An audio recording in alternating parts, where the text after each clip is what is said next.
Good. Thursday morning, ladies and gentlemen. About last night. I am Itepukuian right here with you in the place to be reviews.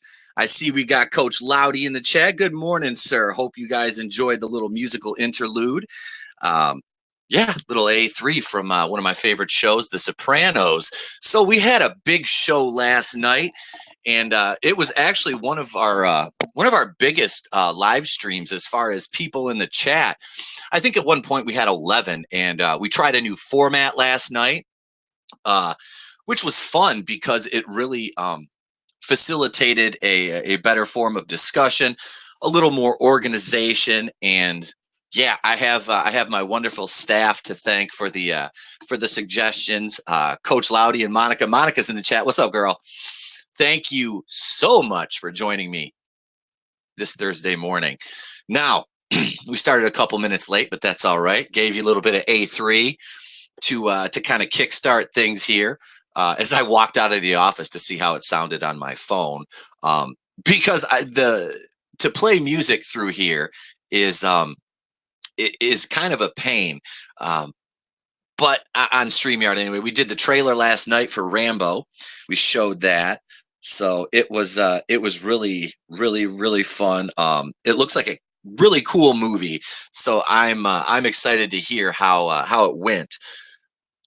Is Groovinator is going to see it. He was on the show last night. My brother from another mother, the Groovinator from Raiders of the Lost Flicks. He's going to go check that out tonight, actually. So I'm anxious to see how he likes it and what he thought of it. So let's see here, Coach Loudy. how do I get one of those fancy wrenches? Well, let's see. Let's see if I can add moderator. There, Loudy, you now have a wrench, buddy. You're one of my wrench wenches now. So there you go, my man. You've got your wrench. Rambo's too masculine. You know, I'm waiting for those complaints about Rambo. Monica, I don't even know how I even got one. I'm not responsible enough for that. I gave you guys the wrenches. Because on the live streams, you got to. I need people to moderate the chat. So, yeah, I feel fancy as fuck. There have been already. Yeah, Loudy, there has been complaints about Rambo. I'm just waiting for it to really, really go mainstream. It's ridiculous. Like people don't know what Rambo is. I mean, if you don't know what Rambo is, you're really missing the bus because it is a cool franchise. Sylvester Stallone, like Adam said, is an excellent writer. So for people to just judge this movie based on it's violent. I mean, what do you expect? The man, it's about violence. That's what this entire franchise is predicated on, is violence. So I don't understand the issues. Well, I guess I do, but I can't really get my head that far up my ass. So the SJWs and NPCs that are complaining about it's ridiculous. It really is. I don't understand why. I can't. I can't get my head around being so, they say we're fragile for not liking certain things. The they bother me. It just bothers me. The whole situation now bothers me. Let's see. Eric Jeff brought up a good point on Good Morning Pop Culture. He said something about to the effect that the people complaining about it being too masculine aren't the people you're going to call if you need help. Yep. Sip of coffee for the working man. Absolutely. Sip. There. Let's do this right here. There you go. Yeah, that's McDonald's. I'm not fancy. Plus, we don't have a Starbucks here, which I wouldn't give Starbucks any money because Starbucks is not friendly to firearm owners. So I, my friends, am a firearm owner, and I am not going to circumvent my personal safety for the sake of getting a $9 cup of coffee from some pretentious little prick who wants to try to lecture me. No, I don't subscribe to that. I won't give you my money. you don't get my money. It's mine. I'll go to McDonald's and spend $1.90 and enjoy my coffee from there. I can't. Plus, like I said, man, there's no Starbucks around here. The company itself doesn't support the troops. No, it does not. Starbucks. David Applegate's in the chat. What's up, David? One of my Australian contingencies is here. Let's see. Starbucks isn't friendly to straight white males either. No, they're not. No, they are not. We got 3 people in the chat. Let's get three bitch slaps of that of that like button. I buy cafe. Yeah. See, that's normally what I do. I buy my coffee at the grocery store, make a pot in the morning. But when I drop the kid off for school, because I get up at 5, it's usually gone by then. So I stop and get one. It was really nice for a while because they dropped the price of coffees down to like all of them were like 99 cents. Or it was like $1.05 or something for a large coffee. And I just thank you, sir, for slapping that like button. David, thank you, sir. I get 2 creams, no sugar. It's nothing fancy. And sometimes they forget the cream and they leave it black. I just add some when I get home. Excuse me. But enough talk about coffee. Let's let me pop open the itinerary from last night here, and we'll kind of go over some of the bullet points. Let's see. I've got. This is funny. I have a lot of these outlines from the episodes. Now we did episode 62 last night. So let's see. Wait, David McCafe. It started in Australia. You're welcome. Absolutely, man. I do appreciate good coffee. That's why we need to go hype up Rambo. They can't dispute the numbers at the box office. That's true, Monica. That is absolutely true. Movies like this need to be hyped up more because this is the only way we're going to get our. That was the one time to use that line. That's the only way we're going to, kind of combat this identity politics. So we watched the Rambo trailer. Now, I'm going to just kind of go down the main topics here from last night before I get into a couple articles that I found this morning. And number 1 is the state of the MCU. Okay, now this is not an easy one to dive into, but I'm going to try anyway, just by myself here. The MCU, I mean, it's not financially in bad shape right now. It's not. I can't sit here and pretend that the MCU is in, this state of distress where it's unsuccessful financially. It's teetering on the brink of oblivion because that is the DCEU. But they are making a comeback with some of their releases. Shazam, Aquaman, Wonder Woman, and you got the forthcoming Wonder Woman 1984, which is, I believe, next year. There we go. The state of the MCU, which it is right now. It is the MCU, absolutely. I don't like the direction. And is that because I'm some misogynist man baby incel? No, I'm not an incel. I have a child, so I've copulated at least once. No, it's I'm not crying in my. Like I said, I always say this. My beard is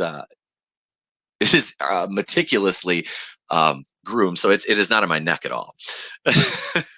But the MCU Raiders of the Lost Flicks in the chat right now. Let's go back and acknowledge some of these chats here. Let's see. DC doing well on TV, some movies. Yes, they are. Yes, they are, David. Marvel's doing terrible with TV, comics, and toys. Loudy says they're cashing in our receipts to the sperm bank because they're trying to make a comeback. Oh my God. Y'all motherfuckers need Jesus. What does that make me, says Monica. We had 5. Now we're down to 3 again. That's all right. Just slap the like button on the way out. The MCU. Let's look at this from my perspective. I mean, this is the forthcoming projects. Let's talk, because I did this video yesterday. Quick side note, because this really plays into the state of the MCU. I was doing a Phase 4 and Phase 5 video yesterday, and I uploaded it to YouTube. I tested it, checked it out. Audio was fine. uploaded it because I actually did some editing to it. Did some nice fades and add some graphics and things to it. And of course, it uploaded with no audio. So I might go back and try to fix that. I might not. I'm thinking my first video today, after I'm done with the show, will be basically that, but I'm just going to kind of turn the camera on and run over some of this stuff for the people who didn't join us this morning. But so phase 4 of the MCU, here's what we have coming. We got the Black Widow movie, which is about 5 years too late. It should have come out years ago. Black Widow is a kick-ass character. Scarlett Johansson is an amazing actress. She's beautiful. She's badass in this movie, or in all the Avengers movies. Her the Captain America: Civil War, Winter Soldier. She's a badass. She deserved her own movie years ago, especially being as she's one of the 2 members of the Avengers that really don't have any powers. I include Tony Stark and those who do have power, but his is all tech based. But Black Widow is fighting with 9mm, and Hawkeye had a bow. So her movie. There was one of this SJW writers who supposedly penned a lot of it, but then they came in and did rewrites. So I don't know if I'll check this out in the theater, but I will watch it when I'm able to. Falcon and Winter Soldier is next. That's a Disney Plus show. That might spin off into a Thunderbolts film, which Adam and I discussed a month or 2 ago. Let's see. Monica says her Endgame performance glorified her character completely in a nice little package. It did. It really did. It showed her willingness to make sacrifices for the greater good, and really not that she needed a redemption arc for her character, but she kind of did, because she always talked about wanting to get that red out of her ledger. Her and Hawkeye, because of their past, and her being an assassin. So it. I think it'll be a good movie. Loudy says, "I fear it will be stunning and brave." I don't know, man. I'm really hoping it's not. The Taskmaster is the villain in it, so that's something to look forward to. That'll be cool to see a Taskmaster on film. The next project we have in these, I can't remember if I listed these in order of release. I believe at least phase 4 is, but I had to redo the list a couple times. The Eternals. The Eternals, Loudy, Kevin Sullivan. That's all I think about when they say the Taskmaster is Kevin Sullivan. Hey, look who it is! Chris Wicks is in the chat. Hail, Chris Wicks. Yeah, I got 2 Aussies in the chat now. It's got to be. What time is it there, guys? I don't know exactly. I mean, I know you're completely on the opposite end of the spectrum there, but what time is it over there right now? So the Eternals. That's next on the docket. The Eternals does not look like a good movie. It looks like the 11 p.m. I guess that's not too terrible. I mean, it depends on what time you get up in the morning. Like I said, I get up around 5, so it's 11 p.m. does get kind of late. I was in bed by 11:30 last night though. After the show, I was on such a high. I'm like, I'm just gonna go to bed though. I want, because the show went so well last night. I was like, I'm going to get some sleep. The boy comes in and wakes me up at 5 o'clock. It crawls in bed with me and the wife at like 5 o'clock this morning. I'm like, Mom doesn't have to get up for a half hour. What are you doing, buddy? Why don't you just sleep? But then he goes to bed at 7. Farmer hours, Pete. That's about it, man. But I can't really do much farming because I'm allergic to hay. I'm allergic to hay. So I did grow up on kind of a farm, so it was it was bad around the hay. Anyway, the Eternals looks really woke. I mean, they're just going for diversity points on this. Sorry, y'all, gotta bail. Have a great day. Hey, thanks for joining us, Monica. I appreciate you stopping in. Have a good day, and we'll talk soon. I'll hit you up when I get off the air. So the Eternals, I mean, these characters have been on around the entire time in the MCU. They've never intervened, and they explained why. It's like humanity's job to kind of self-police. They do whatever. I don't know the Eternal story that well. I don't. I don't know. I mean, Angelina Jolie is in it, which really automatically just is a strike against it for me right there because I don't really care for Angelina Jolie. I don't think she's a particularly good actress. I never understood why everybody fawned over her like she was this like goddess when she's about 20 pounds and she looks like an AIDS patient. I don't know. That's just me, though. Let's see, Loudy. Funny you mentioned that the church and reception for my wedding will have hay bales for seating. Oh, Loudy is now Dwight Schrute. We're getting married on Loudy Farms. Are you a beet farmer, Loudy? Bears, beets, and Battlestar Galactica. No, so the Eternals, I don't know. What do you guys think? I doubt anybody is excited to see the Eternals really in the chat right now, because I think a lot of us are of the same mindset. We're not, like I said, a lot of people in the fandom menace are completely checked out of the MCU. I'm getting there, but at the same time, it's like I enjoyed so many of the movies that it'll never be the same as Phase 1 through 3. Obviously, let's see.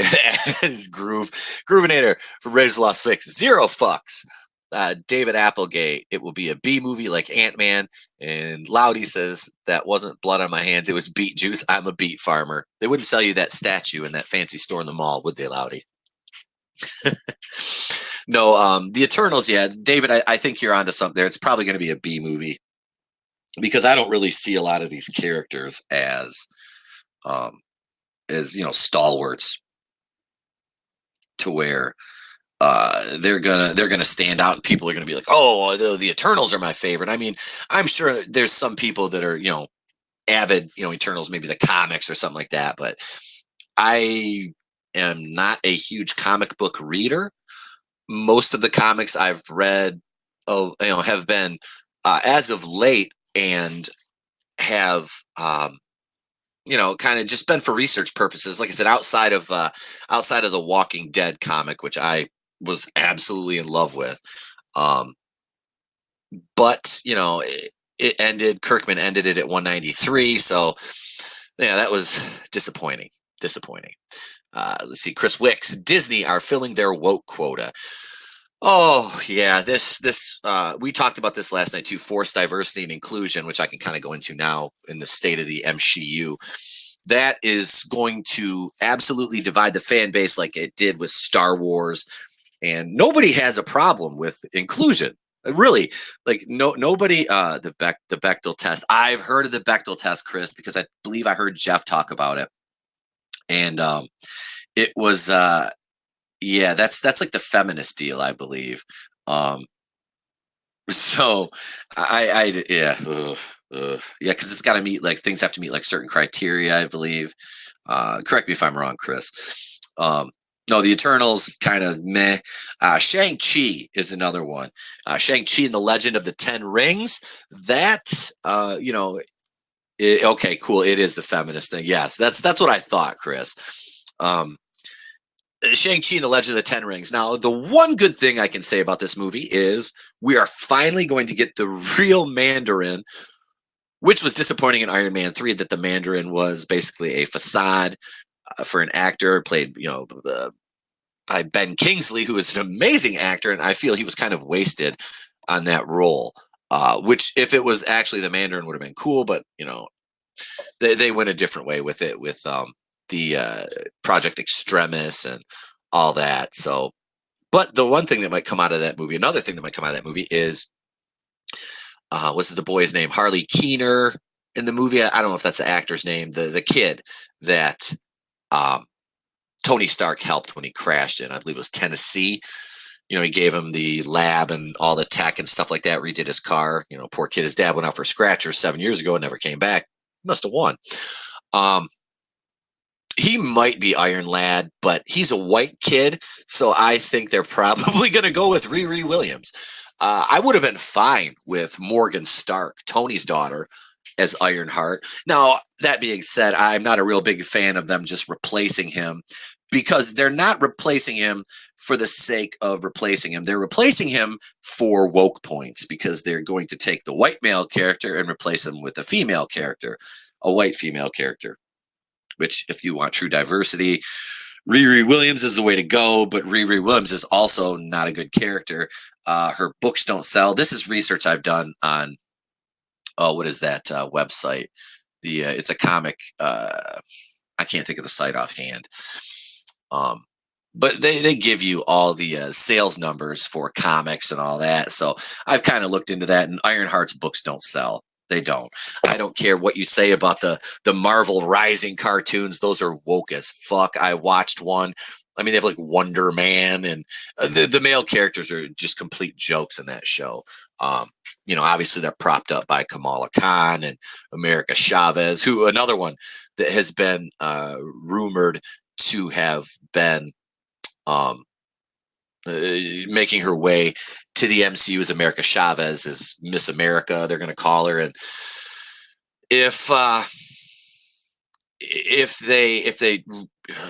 they put Squirrel Girl in the MCU, my God, if you've ever, and I had to go read one of the Squirrel Girl comics to see what this was, because I'd heard people talk about it, and it's what is the unbeatable Squirrel Girl, and she's like beat every big baddie in the MCU, like Thanos. She beat off, but it's like off panel. They never show her doing it, but she always wins. I think that would be the dumbest move that Marvel could make, which means they're probably going to do it in like phase 5 or 6. So who the fuck is Squirrel Girl? All right, let's hang on, Eric. I will answer your question, sir. Far be it from me to not answer a question from one of my listeners, and not only a listener, but one of my staff members. Let's see, Squirrel Girl. Okay, let's see some images here. This is Squirrel Girl. Let's see. I want to find, because she's like, it's like this must be some fan art of her, because they have like a picture of her, like she's kind of like muscular, which Squirrel Girl is not. Let's see. This is a better picture of Squirrel Girl right here. Let me come back over, and we will do a screen share. Loudy, I think it's anime porn. Raiders, no, it's not. It's furry hentai. So LMP is probably a big fan. Let's see here. Here's Squirrel Girl. So this right here is Squirrel Girl. If you love fun, please read The Unbeatable Squirrel Girl. And this is coming from an article on a website called Lady Geek, which I have nothing against female comic fans. We'll go through some other Squirrel Girl images here. Yeah, this is these are some I believe this is from the comics. I mean, that's hideous. That is just ugh. Like, yeah. Here's her from this is, I believe, from one of the Marvel Rising cartoons. Yeah, these are just, here we go. The Unbeatable Squirrel Girl. That's she looks like Lena Dunham. Look at here's Cat Pan Mediocre. There's Thor, who's probably cucked the fuck out. There's Cap and Black Widow, and if that Hawkeye, and this is, I don't know if that's Iron Lad. It doesn't look like Tony Stark though. So yeah, this is Squirrel Girl right here. If you're wondering who Squirrel Girl is, this is her. She's yeah. Here's some more. This is 25 best ideas about Squirrel Girl on Pinterest. Yeah, that's Squirrel Girl, if you're wondering. So now the casting rumors for Squirrel Girl, Captain Cuck America. I often say, let's see, let's go back in the chat here. She looks like Randall from Recess, says Loudy. Furry porn, says David Applegate. Raiders Lost Flicks, that's terrifying. It is. David Applegate, I said it often. Most girls are attracted to Mary Sue characters. It's a wish fulfillment fantasy. And David, that is a lot of where Rey comes from in Star Wars. It's Kathleen Kennedy's fantasy. She, projects herself into that. So going along with my central theme of the state of the MCU, these are just things that they're contemplating doing, and that they're probably going to put into action if they're not already in the works. Like I said, they announced the Miss Marvel show. Now, Miss Marvel, for those of you who don't know or might be listening in the future, Kamala Khan has absolutely the stupidest superpower. She her hands get big because that's what every little girl wants is elephantitis of her hands. I mean, think about it. That can't really be good for her circulation. Um, but they prop Miss Marvel up on the fact that she's a Muslim character. Now, I truly have nothing against Muslims. I don't particularly um, have any issue with them at all, or a Muslim character. But don't prop the character up on religion. God, please don't do that. Make the character relatable. Give the character goals, and make her face struggles and the hero's journey, and so on and so forth, and Requiem and Terror packs. But they won't do that because that would take skill and talent. And these are things that the creatively bankrupt folks over at Marvel Comics don't have anymore, nor do the writers. I'm using my epic air quotes again here. Let's see. Let's go back here. It seems like every time I do this, I have my Batman hoodie on.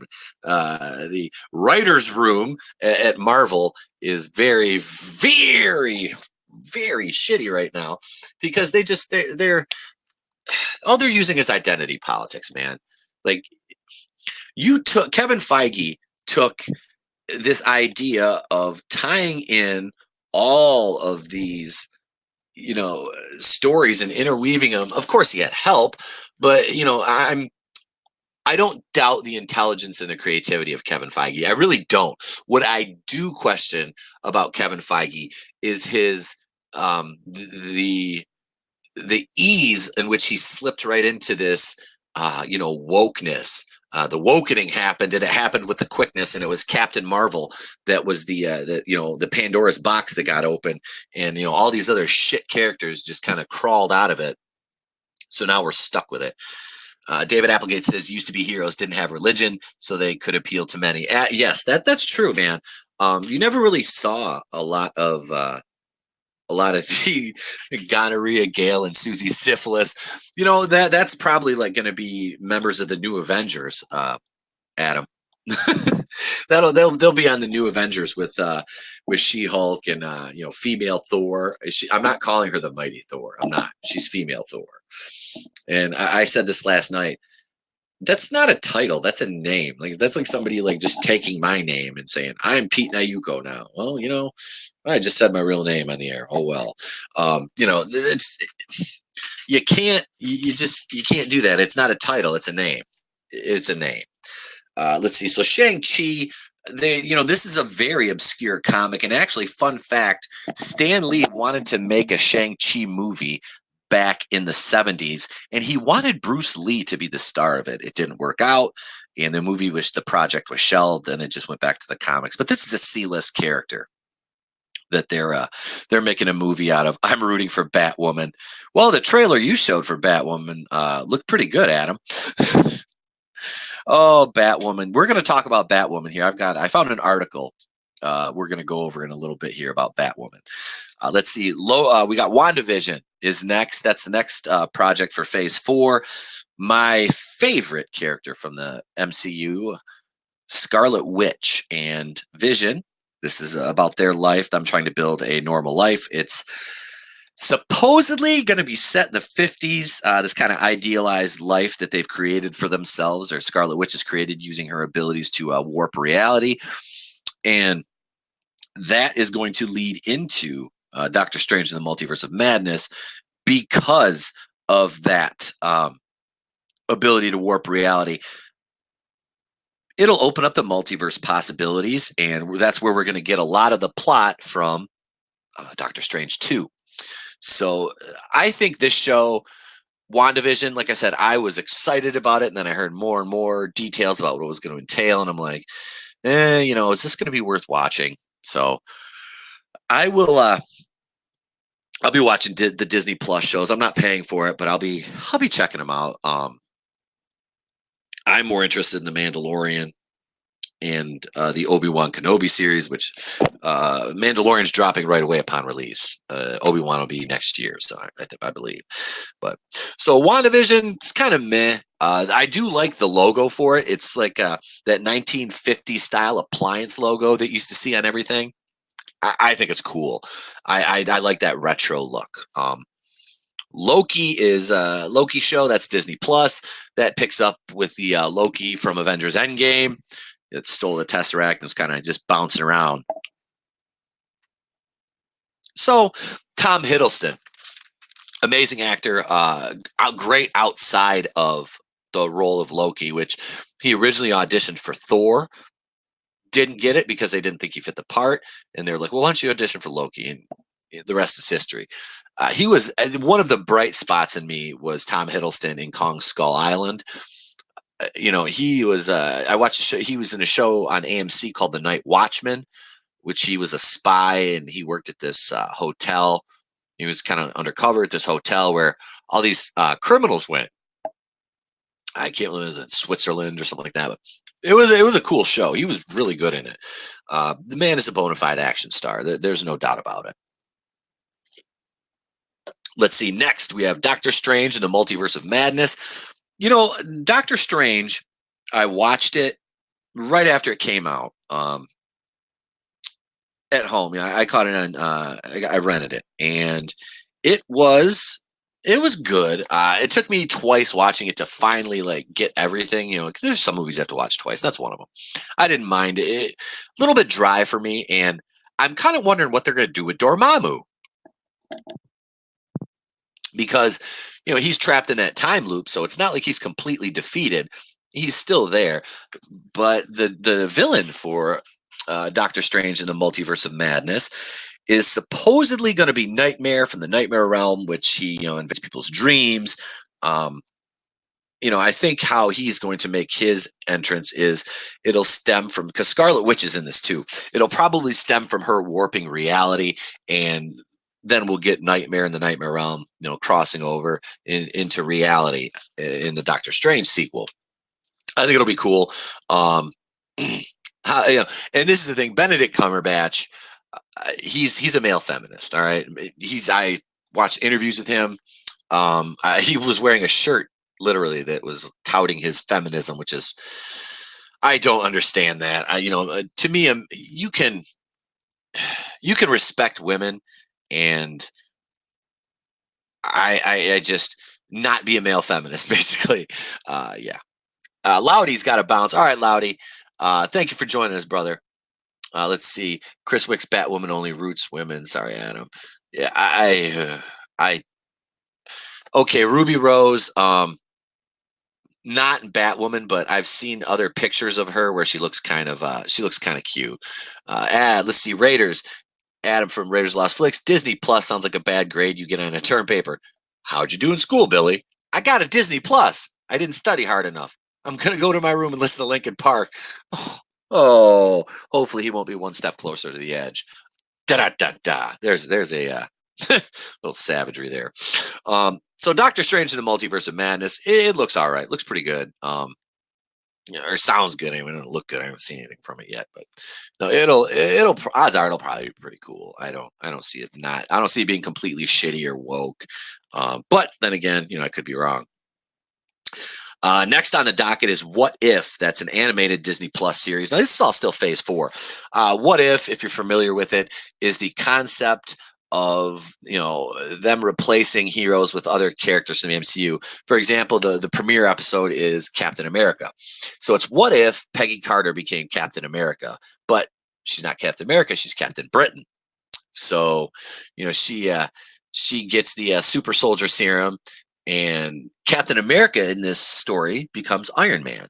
He's got this huge suit, because they have shown some animation from this, and I have to say they really did draw Peggy Carter.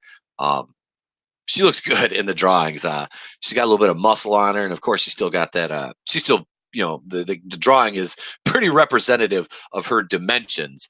And Chris Wicks, we already have a Captain Britain. Yes, you do have a Captain Britain already, which is why I didn't really understand the thought process behind that. I know Peggy Carter is British. But it's what if she was Captain America. So I don't know why they gave her the Captain Britain mantle. It doesn't really make sense, but that's Marvel at this point. Hawkeye, that's next. That's another Disney Plus show. That's just going to be Jeremy Renner passing the mantle over to Kate Bishop, who will go on to be one of the, I believe, the new Avengers. Yeah, because they're going to do it's not Young Avengers. They're going to do a New Avengers, which will basically be a cross like Young Avengers. Uh oh. Goober Brothers Entertainment in the house. He says, "Hello, beautiful. Good morning, Cody. Thank you very much for joining me." We're in the midst right now, if you're just joining us, of talking about Phase 4 of the MCU, as it is. And we're up to Hawkeye now. The Kate Bishop character, another one from the comics. I don't know. I think Jeremy Renner should maintain the mantle, but they're not going to do that. It's like I said, it's got to be the white male character replaced by the female. So I don't think that I'm probably not going to watch this one. That's one I might watch like the premiere, and that'll be about it. 10. Thor: Love and Thunder. Kevin Thor, Love and Legumes. Thor, Chris Hemsworth said he wanted to be the MCU's Wolverine. He wanted to be here as long as they'd have him. Well, apparently, even Taco Tuesday came out and tried to reassure the fans that this is Thor's movie. This is a Thor movie. He's in the movie. Okay, Taco. So he's in the movie. It's his movie. Why are you bringing in? I'll say it again. Why are you bringing in Jane Foster at this point? Nobody cares about the mighty Thor. Okay, you have 50 plus years of comic source material to pull from, and you decide to take a run from 3 years ago, and push it to the forefront ahead of everything else. Hey, good morning, Appalachian American. Going against Good Morning Pop Culture. You got balls, kid. I'll be back later. Check the replay. Well, you know what? This is the thing, man. And I didn't know he was going to do it this morning, and I know we have a lot of crossover audience. I'm absolutely aware of that.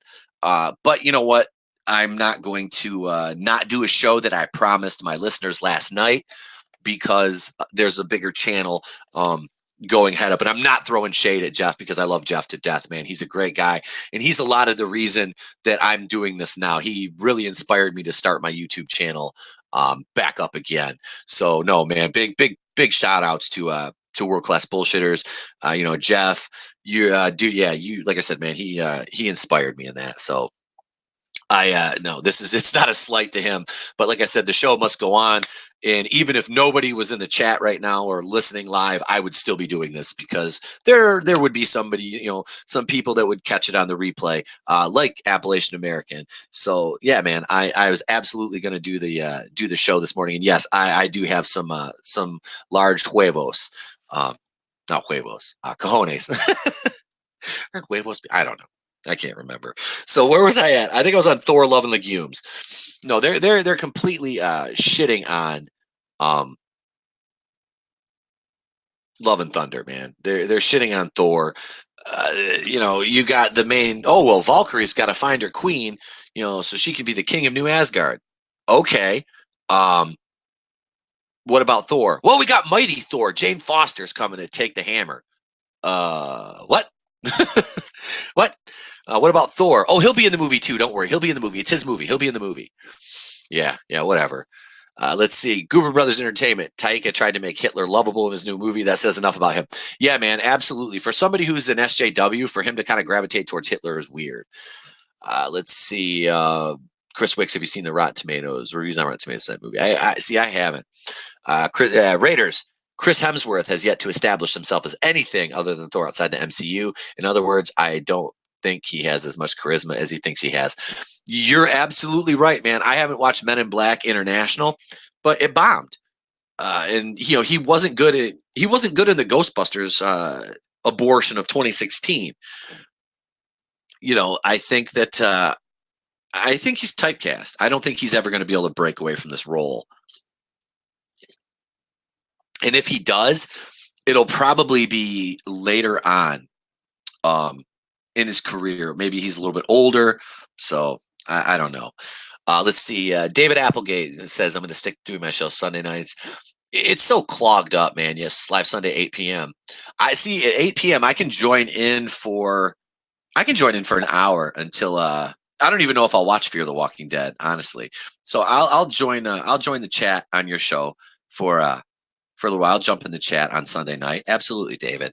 You're on my live streams. You've been a guest. You're always in the chat. So absolutely, man. I will. I'll jump in the chat for an hour. Let's see. Chris Hemsworth is great, but MIB International suck, dirty, filthy asshole, says Goober Brothers. That's Monday, 10 p.m. our time. Okay. Nope. And Moby Dick wannabe movie failed too. Was that Raiders? You talking about? Was that the Meg? Oh, in the heart of the sea or some shit. Yeah. See, I don't even know. Because I didn't know if he was in the Meg. I don't know. I haven't seen the Meg. There is no hammer. Yeah, no. Lady Thor does not. She's not. It's just ridiculous for them to even, try to give Natalie Portman the mantle of Thor. Like I said, I talked about it earlier. It's not a title. It's a name. Ron Howard film. Okay, all right. I'll look it up. I'll look it up and check it out. I'll probably watch a trailer or something. The Meg was dumb action. Yeah, I still want to check it out. The Meg. Just because I kind of like I like Jason Statham. It looked like a fun kind of movie you don't have to think about, so. Let's see, what do we got next? Oh, She-Hulk. She-Hulk. Now, I have no issue with the character of She-Hulk whatsoever. What I do take issue with is that one of the people that is writing the show complained and said that they want to change her origin because they don't think it's fair to her to make her entire presence as a superhero based on the precipice that she was a superhero because of Bruce Banner, her cousin. Well, I'm sorry, but that's the way the mythos goes. That is her origin story. She was injured, almost killed, I believe, and she had a blood transfusion from Bruce, which gave her powers. Now, Jennifer Walters is always green. She always carries a certain amount of muscle. She's the Hulk. She's She-Hulk.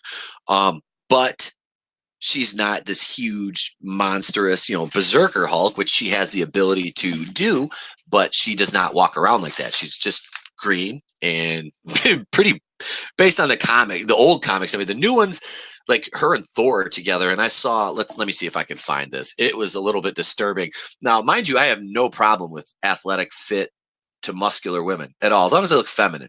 Now, this cover of this comic was just weird. Let's see.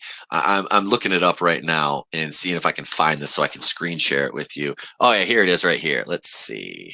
Let's go to images. Yeah, because somebody pointed this out and I was like, hey, let's see here. There's some odd art. Let's see. Here we go. Right here. We'll do a screen share of this. This isn't the kiss, but this is kind of them together. So let's take a look at this. And right here. So this is, I believe, let's see, Thor and She-Hulk's first date. Yeah, Thor's jacked, but I mean, she's just like, she looks like the regular Hulk. So it's a little much, there. Let's see if we got any other art of, yeah, here it is right here. This is, you prepared. I'm sorry for those of you who might be eating right now, but yeah, that's She-Hulk. So yeah. Now see, this is more like what I'm thinking right here. Now just take this out of it right here. But that I could do with the Jennifer Walters that look like that. I covered an article from, I think it was WeGotThisCovered.com a little while ago, and they talked about who was it? Ronda Rousey possibly playing She-Hulk, and then the other one in the same vein that they mentioned was, oh God, what was her name? It wasn't Zoe Saldana. It was Rosario Dawson. I don't know why I thought Zoe Saldana. She's still Gamora, probably because she's green. But she's been green and blue, so yeah, that makes yellow. So if she's yellow, she's been to an R. Kelly party. No, oh, that was bad. That was bad. Sweet Lord, yeah, Cody. That was, like I said, it's a frightening image. Like I said, man, I got no problem with fit, athletic, even some muscular women, none at all. But that is just, it's a little weird. How cringe is that? On a scale of 1 to 10, it's a lot of cringe. David, meet Squirrel Girl. She has the powers of a squirrel and a girl. Rhonda looks like an angry but athletic booger. Yeah, Cody. Rhonda is. Now this is the thing. Like, I've seen Rhonda look like halfway decent, um, but on the most part, she's just meh. She's just meh. I don't know who they could really. I think that Brooke. What was her name? She was an extra in Wonder Woman. She's a CrossFitter. Uh, she might be from Australia. Brooke and Anise. Brooke. I'm not sure how you say her last name. It's like ENCE. I'm just not sure the pronunciation. But she's stacked, jacked, and absolutely gorgeous. Um, I don't know. Like, she didn't have any lines in in Wonder Woman that I can remember. I just watched that long ago. But she played one of the Amazons. I would somebody like that, along those lines. But you have to have somebody who can act. Honestly, I thought that Ashley Flair would be perfect for that role. Or actually, I thought she would be better as female Thor. Um, in Thor form. That's Charlotte Flair. I'll use her shoot name. Her work name, but Ric Flair's daughter. She's like 5'10". She has a little bit of muscle, long blonde hair. To me that would be like the mighty Thor, or Lady Thor. That was a Freudian slip. But no, She-Hulk. The casting for this is I have no idea where they're going to go with it. Ronda Rousey with Brie Larson on her shoulders would form a mega man.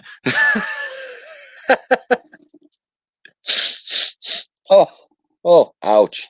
That's Brooke and East. Yeah, Chris, you know who I'm talking about. She's gorgeous. She did do some of the collagen stuff to her lips though, which it's like, I hate that. I've seen so many women, like actresses, who are like just stunning. Not stunning and brave, but just beautiful. And then they start with the collagen, and it's like, that's gonna look like Courtney Cox. For example, Courtney Cox used to be. I'm kind of going off on a tangent here. I didn't get. I refrained from doing this for much of last night, so you have to bear with me. Courtney Cox was gorgeous in like Scream. She was beautiful, but yeah, the lips. She started doing the collagen later on, and it was like, ugh, like a baboon's butt. Yeah, that's it, David. I don't think that's attractive at all. It's weird. It reminds me of that one chick, Big Ange from Mob Wives, who she talked like this, and her lips were like the size of like my hand. It was like disgusting, and she just died a little while ago. But yeah, I was like, oh, that's just hideous. But I don't know. She-Hulk. I don't know. They're gonna take her, obviously debut it on Disney Plus, and then they're gonna take it and move her over to the MCU for the new Avengers or roster or whatever, with Cat Pan Mediocre and Valkyrie and Scarlet Witch, Miss Marvel, probably America Chavez, War Machine. Well, they can't have Spider-Man anymore. So the Thor, I don't know if they'll have actually, Mighty or Lady or one of the Thors will be on. The Thor probably won't be on there, but he'll be out with the Asgardians of the Galaxy somewhere. The next project is Miss Marvel. Now, She-Hulk and Miss Marvel, and the last one I'll talk about, were all announced at D23, which was, I believe, a month after San Diego Comic-Con 19 this year. Miss Marvel, Disney Plus show. I talked about it earlier. It's going to be a fucking woke mess. It's going to be garbage. It's going to be virtue signaling. So, yeah. Moon Knight is the last project of Phase 4. Moon Knight is another one I had no idea who it was. I had to look it up. This one doesn't sound bad. I don't know who they're going to cast for it, but you always hear the name surround like Keanu Reeves, but I don't know if that's Keanu Reeves. Kevin Feige said that he's wanted a role for Keanu Reeves for 10 years and just hasn't found one yet. I don't know. I Moon Knight, I'll probably check it out. All right, so Phase 5, we'll just run through these real quick. We've got Blade with Mahershala Ali. Once again, that's Mahershala Ali. Black Panther 2, which they're going to have Namor is the Submariner. So it'll be basically Wakanda versus Atlantis. Guardians of the Galaxy 3, which this will be the last Guardians of the Galaxy iteration with the current team we're going to see.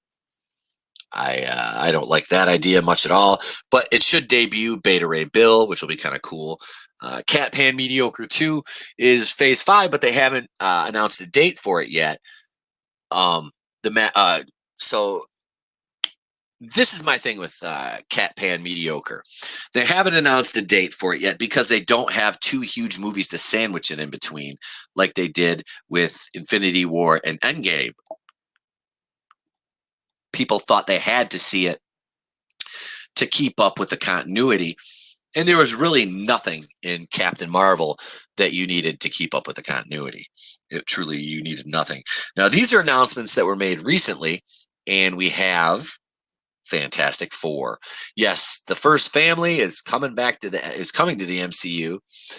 I am scared of what they're going to do with that. We haven't really got a good iteration of it. We had the Roger Corman one in '95 is probably better than the 2015 version.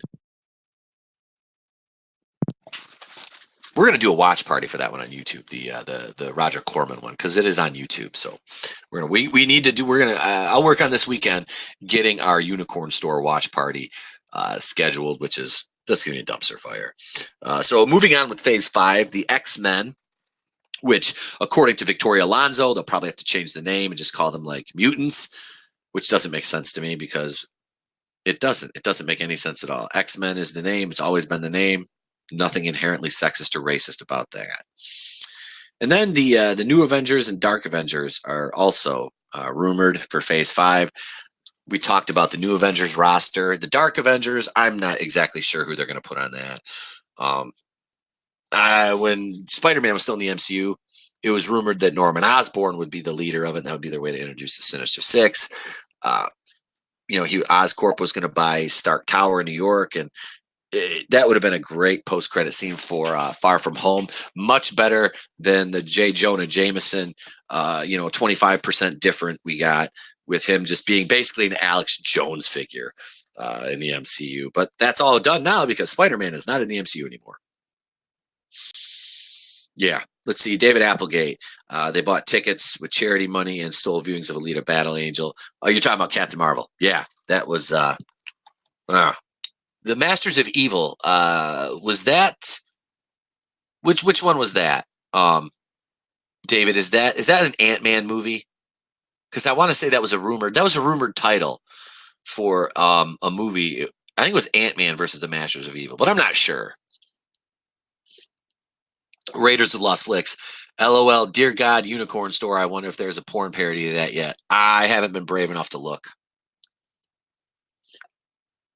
I have not. Let's see. David Applegate, my theory is Disney tried to get Sony to make Jar Jar Abrams' kids into a movie, and Sony gave them the middle finger. Yeah. Oh, the Spider-Man movie. Yes. Yes. That's why he ended up with a comic book instead. Also, the last piece of information I want to cover on the MCU is somebody that they're going to include in Phase 4, which wasn't rumored to take place till Phase 5, but Deadpool. Deadpool is going to be joining the MCU in a post-credit scene in Phase 4, possibly the Doctor Strange movie. So I don't know. Like I said, I'm not the biggest Deadpool fan on earth. I love Ryan Reynolds in the role. I think it's perfect for him. I'm just not a huge Deadpool fan. Let's see. David Applegate says Masters of Evil is the main supervillains for Marvel going against the Avengers, first appearing in issue 6. Oh, okay. So I have a frame of reference to kind of go back and see who exactly they are. Okay. 7 people in the chat right now. Let's get 7 likes, 7 bitch slaps of that like button right now. Just bang, smack it. And it's optional if you want to smack it, flip it, and rub it down. That's up to you completely. Yeah. So let's see here. I want to talk about this bat. That's about it for the MCU. I've pretty much covered this ad nauseum today. So let's see here. Batwoman series premiere preview: the beginning of another incredible journey. Oh yeah, let's check this. Let's check this article out here. I'm trying to close these ads down before I come over and do a screen share, so it does not slow everything down as much as they normally do. Did anybody watch American Horror Story last night? I obviously I missed it, but I DVR'd it, so I'm gonna watch that. I might watch that after we're done here. Lick the like button. You know what? Whatever they got to do, man. I'm fine with that. All right, so let's go to screen share and let's see. Look at like Walmart ice cream. Oh dear God. All right. Batwoman series premiere preview: the beginning of another incredible journey. This is by Jay Ruman. This came out yesterday at 11 a.m. Let's see. As one hero's journey marks the beginning of its ending, Kate Kane's story is just only starting to come together. When I tell you how excited I am for the show, I definitely mean it. Going into the Batwoman series premiere, I honestly expected to be disappointed. Ruby Rose's brief performance in Elseworlds crossover last year didn't really leave me wanting to see more of Kate Kane. In fact, I kind of hoped the series wouldn't have moved forward. Well, there's a lot of people that feel that way. Boy, was I stupid. Kate Kane's journey and this take on Gotham seems like the next best step for the Arrowverse as Oliver Queen and Star City leave us all. It's different than I think most people are expecting, and it definitely feels like a DC show on the CW. Take that as you will. Room for growth. Don't get me wrong, there's plenty of room for Batwoman to grow and improve. It's not like the best thing I've ever watched by any means. As with any pilot episode, Batwoman the Batwoman series premiere feels a little awkward, slow, and the chemistry between the characters and actors just isn't quite there yet. Ugh. That said, there's a lot I was actually extremely impressed by.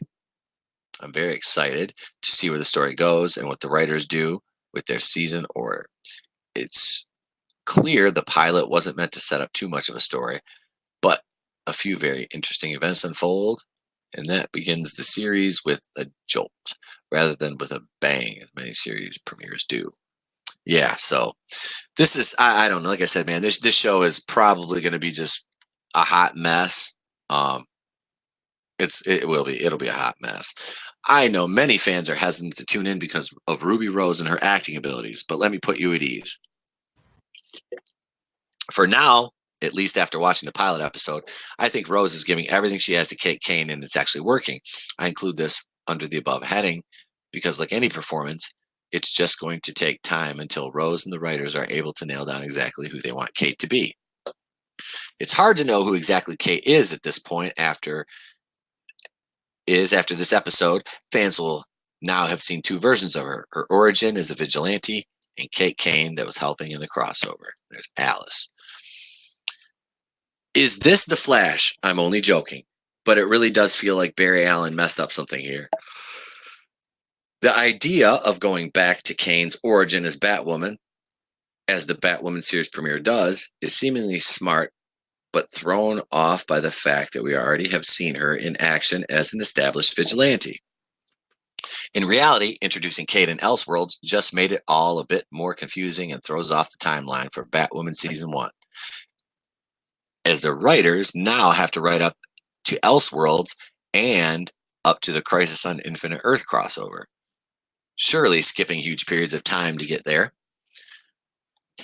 How long is it going to take Kate to stop a big bad? 3 times as long as Oliver, Barry, and Kara? I wish they had just left Kate alone until giving her a show of her own. Not only did Elseworlds screw up the first season's timeline, it also introduced Kate Kane on a bad note and made a lot of people not even want to tune in. Plus, it's probably Batwoman's first introduction to Kara, Oliver, and Barry. Will be wiped away during Crisis on Infinite Earths to make her more of a player in their group. So did it really matter? Was introducing Kate Kane before her own show really necessary? I think not. All in all, what left me the most excited after watching the Batwoman series premiere was the ending. In just the last few minutes, several twists are thrown at Kate, including one that dramatically shifts how the story will unfold as Batwoman's rise in Gotham City is fought by Alice and the Wonderland gang. It's still early, but my hesitation to watch is gone. I'm truly excited to see where Kate's journey goes and how the post-crisis phase of Arrowverse will unfold. I will miss watching Oliver Queen when Arrow ends in early 2020, but I think Kate is ready to put on the vigilante shoes and do things her own way for a while. So yeah, there's that. My thoughts on that one now. Um, I don't think the show's going to be that great. I think it's going to be a mess. I don't care for Ruby Rose's acting. Her, like I said, I just listened to a little bit of dialogue from her in the trailers,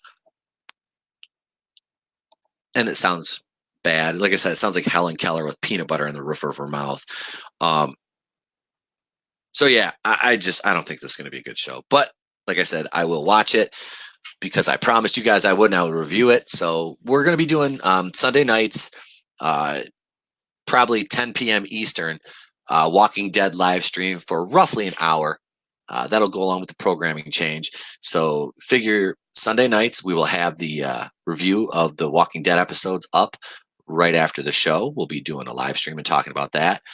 And then on Monday, in video form, I will review the Batwoman episodes. So we got a lot working here. We got a lot working. So with that being said, I think this is probably where I'm going to end. I got a lot of stuff to do today, and I would like to thank you all very much for joining me this morning for episode number 5 of About Last Night. Tune in Friday night. Myself, the Groovinator, Tap and Die, hopefully MJ, and channel dad Brian Lape will be over on the Fancast channel. If you haven't subscribed to that, you need to go over there and subscribe to that so you can catch us on Friday nights. We got a birthday in the house, man. Chris Wicks says, unashamed plug, it's my birthday in both time zones. Well, let's see here. Hang on. Let me do this. Let's see. We'll do this right here since we're live. Play me happy birthday. All right, let me find a good one here. Let's see. We'll get this to play for you, Chris, as we end the before we end the show.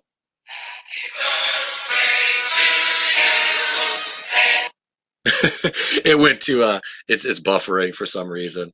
But yeah, man, happy birthday to Chris Wicks. Huge fan of and supporter of the program, the channel, and just a friend, somebody that I'm privileged enough to call a friend. So thank you. Thank you for joining us, and I hope you have a wonderful birthday with the family, and get and you've been able to enjoy it. So, absolutely, man. Thank you guys for joining us. Like I said, I'll be back Friday night, 8:30 p.m. over on the Fancast. Monday, we'll have an hour show on Anchor. This is what's going to happen on Monday now. Monday's episode 63. So from 8 until 9 p.m., we're going to record on Anchor. That'll be available later on that night. That's the first half of episode 63. The second half is going to be a live stream from about 9 till probably 10:30 on YouTube. And that will be the 63rd episode of the podcast. So I'm just finding creative ways to throw in some more live streams and make you guys get you guys some more content out there. I've got some videos to do today. So I am Itepo Kui, and this has been About Last Night. Thank you very much for joining me this morning. And if I don't see you, have a great day and a pleasant tomorrow. It's time to end the show. I am starving. Let me get something to eat.